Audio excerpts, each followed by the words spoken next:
One of the issues with African art today is whether or not a piece of African art is authentic. And I have three pieces up on the screen for you to consider. You can also read Mr. O'Reilly, page 232. Who raises the issue in our textbook.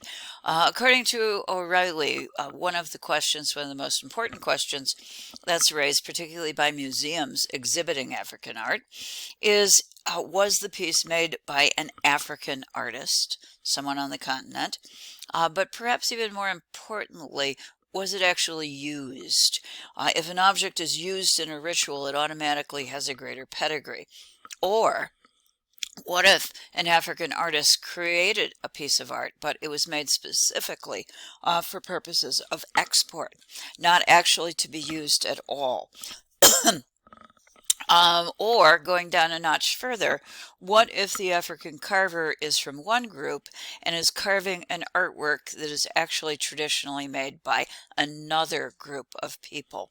One of the great carvers, the carving groups in Africa would be the Senufo people, and we do know that they are currently making works not just that are from the Senufo, but are also made by other neighboring people. And those works of art are being exported. Okay, then there's another category, and this category is airport art. That works that fall in that category are mass-produced, made with modern machinery, tools to be made quickly, and exported. They're still made by Africans, but they are not being made with traditional tools, and they certainly aren't being used in rituals. Okay, of the objects I have on the screen, the one at the top right, which is described, and I found this on eBay for 1,300 bucks. This is described as a piece that is in the style of Benin. And I do think that that was probably made recently, and it was probably made for export. In other words, it would qualify as airport art. The piece that is on the left is a little bit more difficult for me to determine. It is a wooden piece. It's essentially supposed to be from Central Africa. It was on the web on eBay for sale, 320 bucks. As it's a power figure. The pose isn't quite right, suggesting perhaps it's not as old as they're claiming it is.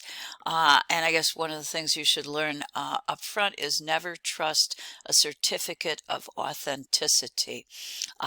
If, in fact, it was an authentically carved piece, however, it was never used because we can see that there are no insertions or no nail holes on the surface of the object. Okay, the last one is a Chawara that I'm holding. It's mine.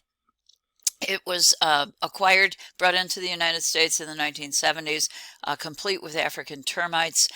It is a piece that is no doubt authentic in terms of an African carver producing it, but the question remains, was the object actually used in ritual? And that's something you can't tell specifically by looking at the piece of artwork. It is a question, an issue that I would like you to be thinking about, because in the world of art today, we often place value based upon the quote-unquote authenticity of an object rather than the appearance of that object.